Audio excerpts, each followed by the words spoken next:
hemos visto la semana la certificación bíblica del sacramento de la confirmación. ¿Cómo consta el sacramento de la confirmación en la Sagrada Escritura? ¿Cómo está ahí?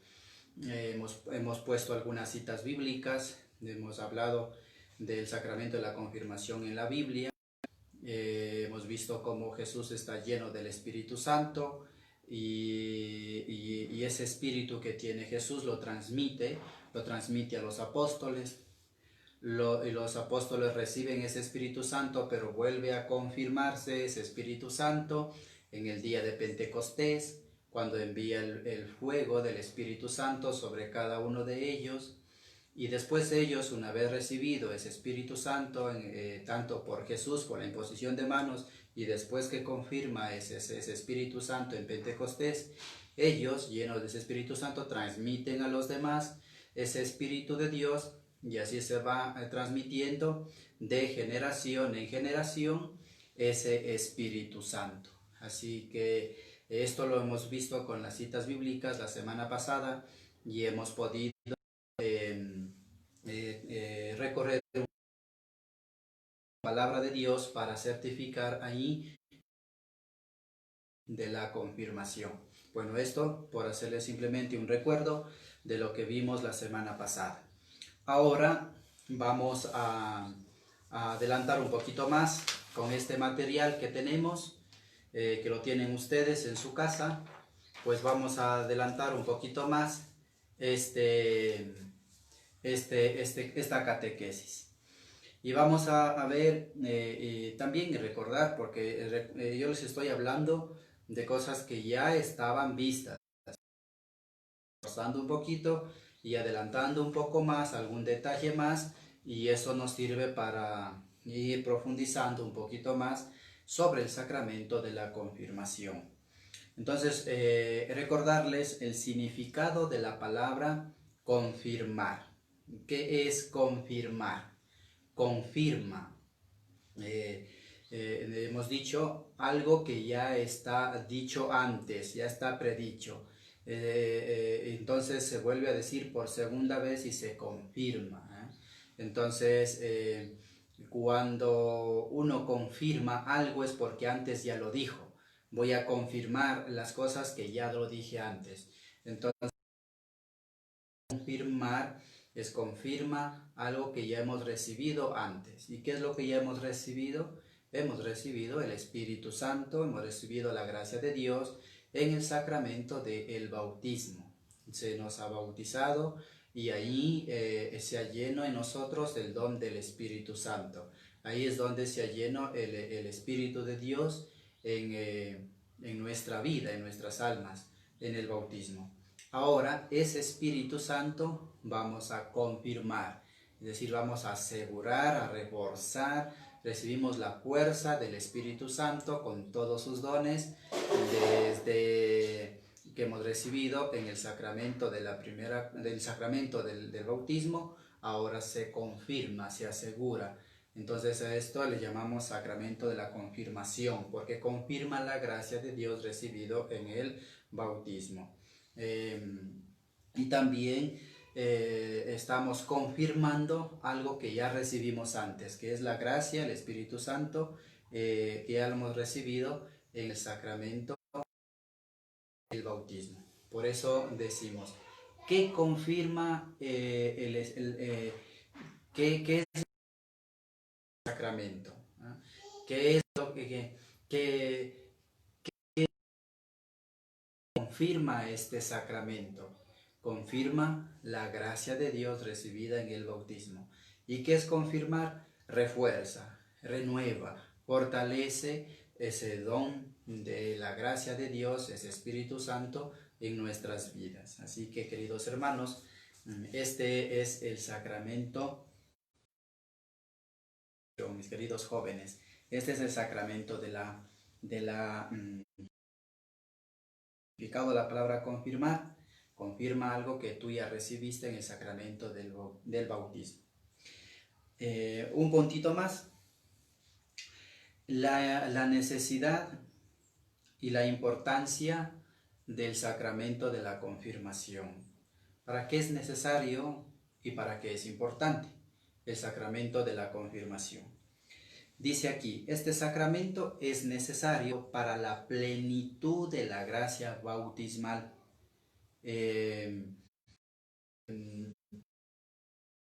Llenarnos con fuerza de ese Espíritu Santo, y como ya hemos dicho ya en el bautismo. Entonces dice, es necesario para la plenitud de esa gracia, es decir, se te da con más fortaleza, se te abre más esa gracia de Dios, se te llena más del Espíritu de Dios en tu vida.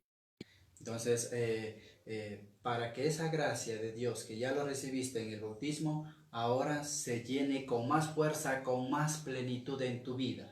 Para eso es necesario, para que te refuerces con algo nuevo, con algo que te ayuda a seguir adelante en la vida espiritual, sobre todo con la gracia de Dios y con el Espíritu Santo.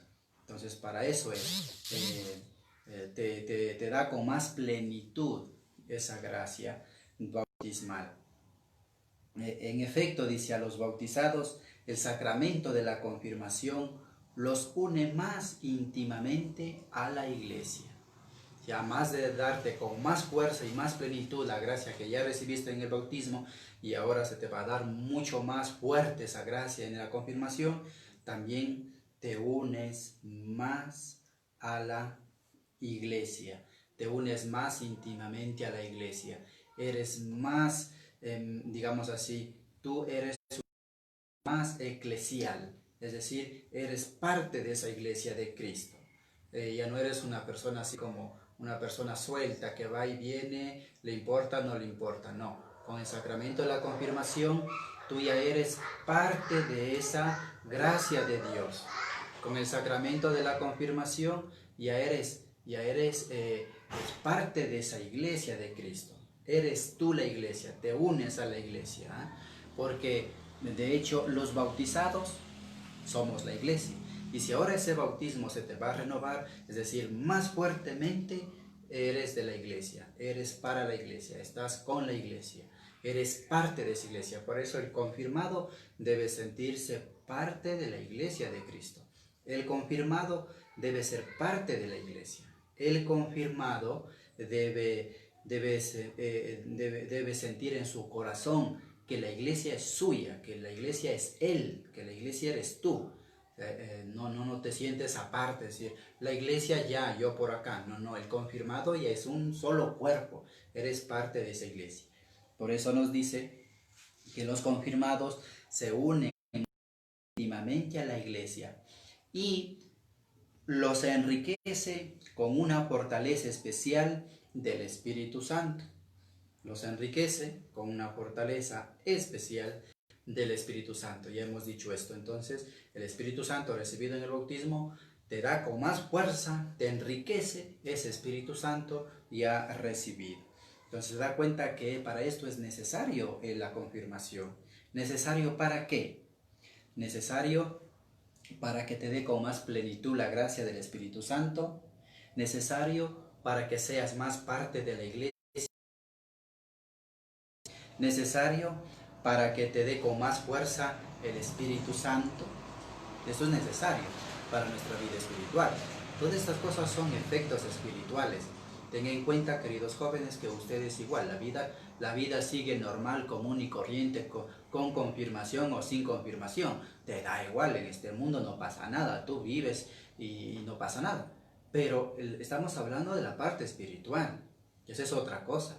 Ahí sí pasa, no es que no pasa nada, ahí sí pasa, ¿no? En este mundo tú confirmado o no confirmado, pues pasas igual, trabajas igual, estudias igual, eres profesional.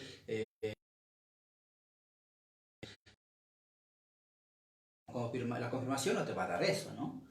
Ni tampoco te quita. Pero si hablamos de la espiritual,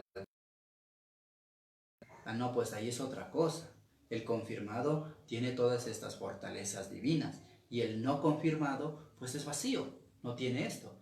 Claro, y esto será muy palpable ya en la presencia de Dios. Ahí será otra cosa. Ahí no tiene que ver nada el desarrollo o mundo, ahí no tiene que ver nada. Pero el confirmado, en cambio, en la presencia de Dios es diferente. Eso tenemos que darnos cuenta, que es importante y necesario el sacramento de la confirmación. ¿Para qué? Para que tengas con más fuerza el Espíritu Santo, para que seas parte y unido a la iglesia, que te sientes tú la iglesia, para que te renueve la gracia del bautismo. O sea, entonces es necesario por la parte espiritual. Ya digo, no por el mundo, ni por la parte corporal. Eso no va ni viene, ni te da ni te quita. Pero la parte espiritual sí. Entonces eso tenemos que ser conscientes de la importancia que tiene el sacramento de la confirmación. Y dice luego, de esta forma quedan obligados, aún más como auténticos testigos de Cristo, a extender y defender la fe con sus palabras y con sus obras. O sea, esto es importante. Tú recibes la confirmación y no es que recibes la confirmación, ya cumplí algo. Ese es el problema hasta de los padres, los papás, que tenemos una evangelización, un concepto de fe equivocado. No le hemos cogido bien lo que es los sacramentos de forma muy específicamente. Los sacramentos. O sea, los sacramentos son los sacramentos que nos unen, nos comprometen con Dios.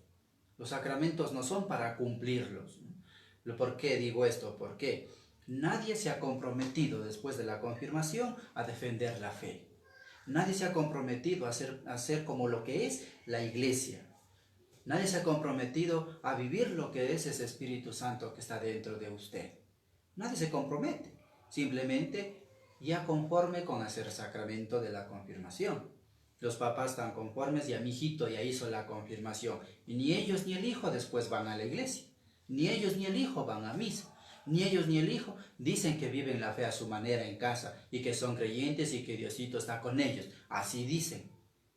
Pero solamente has ido a la iglesia para que te den confirmación a ti o a tu hijo, solo para eso. Y después te desapareces. Entonces se ve, esta es la forma, la supuesta fe que hemos cogido y pensamos que eso es ser católico. Pensamos que eso es vivir la fe, vivir la iglesia de Cristo. Eso no es. O sea, ir a la iglesia solo para que me confirmen.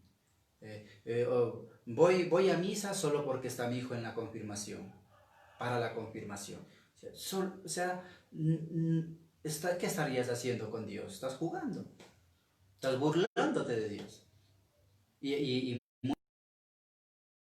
¿no? Dice, ya he cumplido con mi deber como padre, ya le he dado los sacramentos a mi hijo. O sea, ya se siente como que se ha ganado el cielo. Entonces, miren, confirmados quedan obligados aún más como auténticos testigos de Cristo a extender y defender la fe con sus palabras y sus obras. Defender la fe. Por eso que para que tú seas un confirmado y tú defiendas la fe, tienes que conocer la fe. ¿Cómo puedes tú defender la fe si no la conoces? Y dices que crees en Dios, crees en Diosito, que amas a Dios, que Diosito te cuida y tantos devocionismos por ahí. Devoción es una cosa, devocionismos es malo, ¿no? Tantos devocionismos por un lado, por el otro, que incluso novenas, que tantas cosas, tantas lleno de devocionismos, pero de una devoción verdadera, de un compromiso de vida, un defender la fe, como nos dice la confirmación. No lo haces. No defiendes la fe. No hablas de la fe. Ni siquiera conoces cómo te puedes defender. Llega alguien con 2 o 3 citas bíblicas, te abren la Biblia, te citan una parte de la Biblia y te dicen, vea, usted está equivocado. ¿Y tú qué conoces para defender? ¿Tú qué sabes? ¿Qué argumentos tienes? ¿Qué información estás tú puesto en tu vida? Como no lo sabes nada, tu cabeza está hueca, no sabes nada, no sabes defender, entonces con 2, 3 citas bíblicas ya eres testigo de Jehová y eres confirmado. Entonces no se entiende, es esa forma de ser cristianos, no se entiende esa forma de ser católicos. O sea, no sabe defender no se ha preparado para defender a Dios, para defender lo suyo. Es como las mamás, ¿no? Hoy que estamos en el Día de la Madre, justamente, ¿no? El que hacen las mamitas. La mamita defiende a su hijo. No es que la mamita dice, ya está conforme con ser madre, ya mi hijo, ¿qué también que le hagan? No, la mamita da la vida por su hijo, ¿no? Si es posible, da la vida. Entonces la mamá está dispuesta a defender lo suyo, pues. Y defiende con argumentos, con palabras, con hechos, con todo lo defiende a su hijo. A veces hasta el hijo siendo malo, pero lo defiende porque es parte de lo suyo. Entonces, lo mismo nosotros, eres confirmado y no defiendes lo que tienes, no defiendes la fe, ni conoces la fe, ni te interesa la fe, ni te interesa Dios y eres confirmado. O sea, entiende esa incoherencia de las cosas. Por eso es que la confirmación es un compromiso. Yo clarito les digo a ustedes jóvenes, si no se compromete con Dios, no se confirme. Si no, la confirmación así no le va a salvar. Yo siempre les digo, si pudiéramos ir al infierno, darnos una vueltita, echando un vistazo qué pasa ahí, tú te darías cuenta que ahí están muchos confirmados. Y la mayoría de los que están ahí, confirmados y están ahí. ¿Por qué? Porque hicieron esto. Recibir por recibir, pero nunca defendieron lo suyo. Nunca pusieron a Dios en su corazón. Nunca vivieron de Dios. O sea, un inimportismo de Dios y murieron algunos confirmados como ateos. Entonces, estas cosas deben comprometernos. Por eso es la necesidad y la importancia del sacramento de la confirmación. O sea, los sacramentos no son una forma que automáticamente nos salva. Claro, los sacramentos de forma automática, digo automático para que me entiendan, de forma automática te dan la gracia de Dios, sí, te dan la gracia de Dios. O sea, la gracia de Dios se te llena en ti. Pero como dice, esa gracia de Dios está puesta en un saco roto. Se pone por la boca y por el asiento se sale. O sea, está puesto en saco roto. Es decir, la gracia de Dios ha pasado por ti, por el sacramento que se te ha dado. Ha pasado y no ha hecho nada. Fruto de vida no tienes. ¿De qué te sirve? ¿Confirmación así te salva? No te salva. Todos los sacramentos así te salvan, no te salvan. Los sacramentos, si tú no te cosas de Dios, esfuérzate a vivir las cosas de Dios y verás que los sacramentos te salvan. Ahí sí te salvan, ahí sí te ayuda, te da esa fortaleza y te está encaminando al cielo. Bueno, espero que esto quede claro. Luego dice, a igual que los apóstoles que recibieron el Espíritu Santo y se llenaron de fortaleza para predicar el Evangelio de Cristo vivo y resucitado ante toda una sociedad incrédula, así también nosotros, que necesitamos el Espíritu Santo en la confirmación, tenemos el compromiso cristiano de hablar de Cristo y defender nuestra fe con testimonio de vida ante el mundo actual lleno de ideologías y pensamientos equivocados y sobre todo con el pensamiento de los jóvenes, sobre todo de los jóvenes. El pensamiento de los jóvenes que es anticristiano. Que Dios ni que nada, allá los viejos nomás, viejas nomás, allá los curas nomás, no. Los jóvenes viva la vida, el libertinaje. No, defiende la fe. Si tú eres un joven lleno de Dios, defiende. Habla de Dios, defiende las cosas, aclárales las cosas, guíales. Defiende, porque tú eres una persona, eres un joven confirmado, lleno del amor de Dios. Entonces así te evangelizas con el deber de la confirmación. Bien, la materia de la confirmación.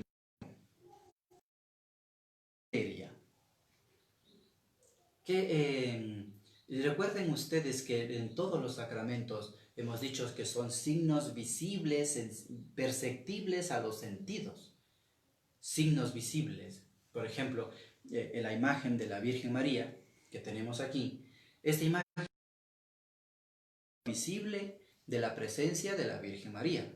No es que aquí está la Virgen María, esta es una imagen. Esta es una imagen de la Virgen María. Y ya sabemos que la Virgen María como reina y señora de todo lo creado, ¿no? Al lado de su Hijo Jesucristo. Pero esto es el signo visible de la presencia de la Virgen María entre nosotros. Cuando yo veo una imagen de la Virgen María, ese es el signo de la presencia de la Virgen en nuestra vida. Cuando yo veo la imagen de la Virgen María, inmediatamente por mis ojos que ve la imagen, inmediatamente conecto mi vista espiritual a mirar a la Virgen María, a contemplarla y hacerme ayudar y acompañar a la Virgen María. A través de un signo visible te conectas con el cielo, digamos así. Entonces, los sacramentos son signos visibles que tú ves y a través de eso te está llenando. Y para que sea signo visible, tiene que ser material. Yo no puedo, aquí en mis manos, no sé si ahora están ustedes viendo esto. ¿Qué ven en mis manos? Digo, aquí está la Virgen María, pero tú no ves nada, las manos vacías. La Virgen María ahí no está, el Padre está loco que dice que aquí está la Virgen. No, aquí no está, está vacío. Pero si yo cojo la imagen, es signo visible, aquí está la Virgen María. Ah, sí, claro, es que ¿por qué? Porque ves, visible, palpable a los sentidos. Entonces tú tienes en los sacramentos signos visibles, palpables a los sentidos. ¿Y por qué lo puedes ver? Porque es materia. Si esto fuera espiritual no lo ves. Porque es materia. Es algo. Entonces, por eso decimos que en todos los sacramentos, al ser visibles, palpables a los sentidos, hay la materia. En todos los sacramentos hay la parte material. Para que sea palpable a los sentidos, esa gracia de Dios es visible. Entonces, en el sacramento de la confirmación, la materia es el crisma, junto con la imposición de manos del ministro que te confirma. Si ustedes pueden ver en sus hojitas, ahí tenemos imponiéndole al que se confirma, haciéndole la señal de la cruz con el crisma. ¿Qué es el crisma? El aceite consagrado, perfumado, consagrado por el obispo en el día Jueves Santo. Y ahí está en la materia de la confirmación, el santo crisma. Con esa materia se unge en la cabeza del que se confirma y esa es la materia. Por eso decimos también, por decir el ejemplo, la materia es el agua. El agua con el que se le bautiza es la materia para ser bautizado. Así en todos los 7 sacramentos. Pero estamos hablando de la confirmación, es el crisma junto con la imposición de manos. Bueno, el ministro de la confirmación. Vamos avanzando. El ministro de la confirmación. ¿Quién puede administrar el sacramento de la confirmación? Y recuerden ustedes que no puede hacer la confirmación cualquier sacerdote. Es decir, nosotros los párrocos no estamos en la potestad de dar una confirmación, al menos que sea en peligro de muerte. En peligro de muerte, por el bien espiritual de esa alma, si no es confirmado, podemos confirmarle, pero en peligro de muerte. Pero fuera de esto, no estamos nosotros con la autorización de... ¿Quién es el ministro de la confirmación? El obispo de la diócesis, del lugar. Recuerden, ¿quiénes eran los que transmitían el Espíritu Santo después de que ellos Santo en Pentecostés? Los apóstoles. Son ellos los que transmiten el Espíritu Santo. Son ellos los que se llenaron del Espíritu Santo y fueron dando a los demás. Después de ser bautizados, los imponían las manos y quedaba confirmado. Entonces, ¿quiénes son los ministros de confirmación? El obispo. Porque los obispos son los sucesores de los apóstoles. Por eso encontramos toda la historia, pues ahí está la historia de los sucesores de los apóstoles. Obispos, está toda una historia ahí muy clara, por donde recorrer una historia para saber cómo son estas cosas. Los obispos son los sucesores. Por eso cada obispo en su diócesis es el apóstol de Cristo quien tenemos ahí. Por eso es que ellos son los ministros de la... Ahora, puede hacer un sacerdote, pero siempre y cuando el obispo lo autorice. Si el obispo autoriza de forma muy expresa, lo autoriza, da el permiso, digamos, puede hacer el sacerdote. Pero entonces, el sacerdote que es delegado del obispo. Pero mientras tanto, el único ministro para la confirmación es el obispo. ¿Quién puede realizar? ¿Quién? Entonces, ¿quién es el obispo? Y el ministro extra, el sacerdote delegado. De los padrinos. Los padrinos. Perdón, me estoy saltando un punto que tal vez voy a decirlo de paso, pero es también fundamental. Ahora, ¿quién es el sujeto de la confirmación? ¿Quién puede recibir la confirmación? ¿Quién es el que recibe la confirmación? Primero, pues el que es bautizado, derecho a recibir la confirmación. En segundo lugar, el que no es confirmado, ¿no? Es una cosa media redundante, ¿no? Pero es que es así. No puede recibir el sacramento quien ya se ha confirmado, porque no se puede recibir dos veces. ¿Quién puede recibir la confirmación? Y que no sea confirmado y tenga suficiente uso de razón y conocimiento de la fe. ¿Entiende por qué se hace ya más grandes, más de razonamiento y conocimiento de las cosas de Dios? ¿Del por qué para llegar a la confirmación?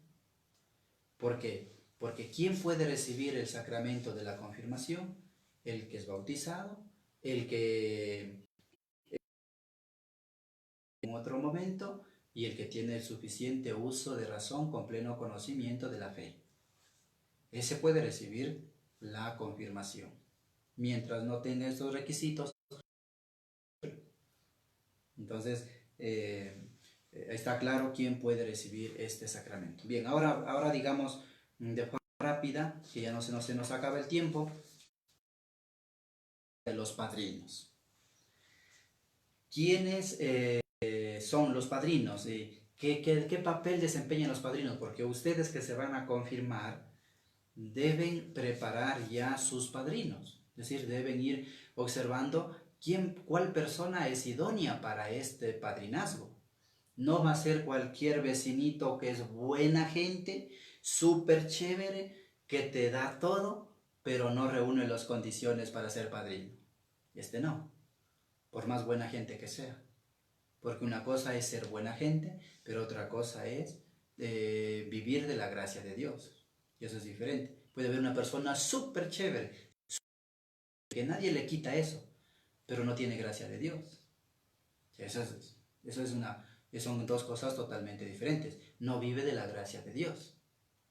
Entonces, ¿qué es esto de los padrinos? Y aquí dice, son aquellos que acompañan al ahijado en el sacramento. Pero tienen dos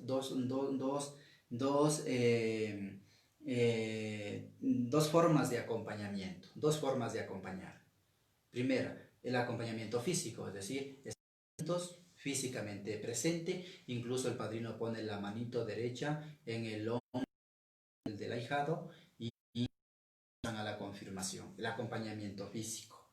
No puede ser a distancia, ni como esto que estamos haciendo ahora por videollamada, no se puede, ¿no? Físicamente presente el padrino. Segunda forma de acompañamiento espiritual, y aquí es lo fundamental. Entonces, el acompañamiento es unirse en la misma gracia de Dios con el ahijado. Porque si Dios manda su gracia sobre el ahijado por la confirmación y la confesión que ha hecho y la comunión, imagínense cuánta riqueza espiritual recibe el que se confirma, ¿no? Se confiesa, recibe la confirmación y comulga, o sea, vea esa grandeza del Espíritu, de la gracia de Dios que llega en la persona que se confirma. Dios manda su gracia sobre el que se confirma, pero también sobre su padrino. En la unidad espiritual. ¿Por qué? Porque el padrinos y ahijados están unidos en la gracia de Dios. Supongamos que un padrino no puede confesarse o no quiere confesarse. Entonces Dios manda su gracia sobre el ahijado y sobre el padrino nada. Entonces, ¿qué sucede? No está unido espiritualmente. No hay esa unidad, acompañamiento espiritual. Aunque estén juntos, vayan a la fiesta, todo chévere, todo lindo, pero espiritualmente vacío. Entonces ahí no hay verdadero padrinazgo para Dios. Lo que para nosotros ya parece que ya está hecho la confirmación, ya está solucionado. No, pero para Dios no hay verdadero padrinazgo. ¿Por qué? Porque si Dios manda su gracia sobre el ahijado y sobre el padrino, ¿qué unidad espiritual? Y eso lo ve Dios. Solo Dios lo ve eso. En cambio nosotros parece que no pasa nada. Por eso el acompañamiento espiritual es fundamental en los padrinos para con sus ahijados. Por eso es que los padrinos deben ser bien casados o bien solteros. Bien casados o bien... ¿Qué significa bien soltero? Que no conviva, si es mujer, que no conviva con esposo, con novio. Y si es que es hombre, que no conviva con novia, que no convivan, ¿no? Entonces, los padrinos deben ser casados. No es que es casado por lo civil, pero es buena gente, por eso quiero serle mi padrino. No, ya les dije que no es por lo que ser buena gente o mala gente, sino que si no está en la gracia de Dios con el sacramento del matrimonio, no puede, no puede, porque la gracia de Dios no va sobre él, solo irá sobre el ahijado, pero sobre el padrino no va, y ahí no hay la unidad espiritual. ¿Por qué? Porque no puede confesarse. Entonces, los padrinos deben tener ese acompañamiento espiritual. Entonces, ¿cómo deberías tú elegir un padrino? No solamente el tema de que sea buena gente, de que sea tu amigo, de que sea confiable, que vive bien espiritual, que vive con Dios, que es parte de la iglesia, que es bien casado si es que tiene familia, tiene esposa, y si no, que sea bien. Como no encontramos, entonces ¿a quién le hacemos padrino? ¿A mi hermano mayor? ¿A mi hermana mayor? Como no hay más nadie, hagamos. Y entonces, y cuando tienes tus encuentros entre familia, que siempre lo suelen haber, cuando tienes tus encuentros entre tú que eres hermano y eres desobediente y tu hermana te grita, y lo que es tu madrina, ¿cómo le falta ese respeto? Entonces hay un parentesco de familiaridad en el padrinazgo y eso tiene mucho respeto. Y cuando tú haces a alguien de la familia de la casa, tienes que pensar bien en esto. ¿Vas a vivir el verdadero padrinazgo? Tú como verdadero ahijado, ¿vas a vivir bien esa relación, ese parentesco de familiaridad que se hace en el padrinazgo? ¿Vas a vivirlo bien? Hazlo a tu hermano, tío, hazlo a tu abuelito, a quien quiera, pero tienes que vivir bien ese padrinazgo. Si estás así, hazlo.